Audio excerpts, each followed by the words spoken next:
শিশু রামিসা ধর্ষণ ও হত্যার প্রতিবাদে শাহজাদপুরে মানববন্ধন। মোহাম্মদ মোসলেম উদ্দিন সিরাজীর তথ্য ও চিত্রে দেখুন বিস্তারিত। শিশু রামিসাকে ধর্ষণ ও হত্যার ঘটনার প্রতিবাদে এবং জড়িতদের দ্রুত বিচার ও ফাঁসির দাবিতে সিরাজগঞ্জের শাহজাদপুরে মানববন্ধন অনুষ্ঠিত হয়েছে। মানববন্ধনে অংশ নিয়ে স্থানীয় সচেতন নাগরিক, শিক্ষার্থী ও বিভিন্ন শ্রেণী পেশার মানুষ ক্ষোভ প্রকাশ করেছেন এবং শিশু নির্যাতনের বিরুদ্ধে কঠোর অবস্থান নেওয়ার আহ্বান জানিয়েছেন। রাষ্ট্র ব্যবস্থাকে ধিক্কার জানাই। বারবার কেন আমাদেরকে এই ধর্ষণের শাস্তির জন্য, বারবার কেন আমাদের এই মৃত্যুর জন্য আমাদেরকে রাস্তায় দাঁড়াতে হবে? আমরা আসলে শঙ্কিত। আমরা কি উপহার দিয়ে যাচ্ছি? আমরা আমাদের বাচ্চাদের ভবিষ্যৎ কি নিশ্চিত করে যাচ্ছি? আমরা কিভাবে নিশ্চিত করব যে আমরা একটা সুন্দর বাংলাদেশ পাবো, যেখানে কাউকে মরতে হবে না, যেখানে কাউকে ধর্ষণের শিকার হইতে হবে না, যেখানে আমাদের প্রত্যেকটা জিনিসের নিরাপত্তা আমরা পাবো। তো আমরা সকলকে ধন্যবাদ জানাচ্ছি এখানে যারা এসেছেন। রবিবার সকালে শাহজাদপুর প্রেস ক্লাবের সামনে শাহজাদপুর সচেতন নাগরিক ফোরামের আয়োজনে এই মানববন্ধন অনুষ্ঠিত হয়েছে।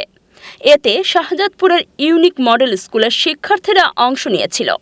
মানববন্ধনে অংশগ্রহণকারীরা হাতে বিভিন্ন প্রতিবাদী প্ল্যাকার্ড, ব্যানার ও ফেস্টুন নিয়ে দাঁড়িয়েছিলেন। এই সময় তারা শিশুর ধর্ষণ ও হত্যার বিরুদ্ধে বিভিন্ন স্লোগান দিয়েছিলেন।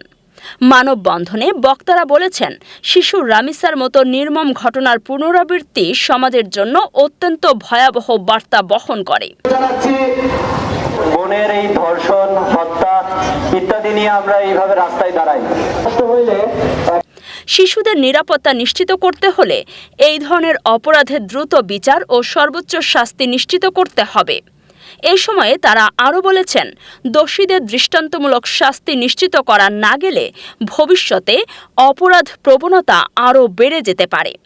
বক্তারা আরও বলেছেন, বর্তমানে শিশু ও নারী নির্যাতনের ঘটনা উদ্বেগজনক হারে বৃদ্ধি পাচ্ছে।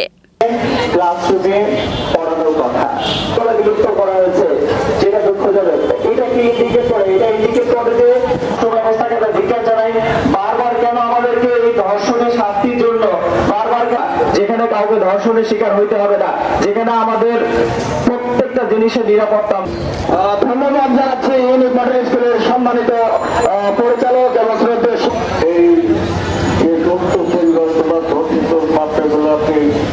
আমরা আমাদের নাগরিক সচেতন ভাবে আমাদেরকে এইসব ঘটনা প্রতিরোধে পরিবার, সমাজ ও প্রশাসনকে একসঙ্গে কাজ করতে হবে। পাশাপাশি শিক্ষা প্রতিষ্ঠান ও সামাজিক সংগঠনগুলোকে শিশু সুরক্ষায় আরও সচেতন ভূমিকা পালনের আহ্বান জানিয়েছেন বক্তারা। মানববন্ধন শেষে শিশু নির্যাতন ও সহিংসতার বিরুদ্ধে সামাজিক সচেতনতা বৃদ্ধির আহ্বান জানানো হয়েছে।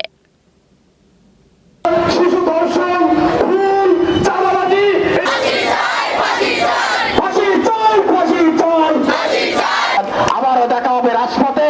30 তারিখে যেন কাফনের কাপড় পরে আমাদের আর দাঁড়াতে না। রাষ্ট্রের যন্ত্রে কবে তারা সজাগ হবে? আমি একটি হিসাব উপস্থিতি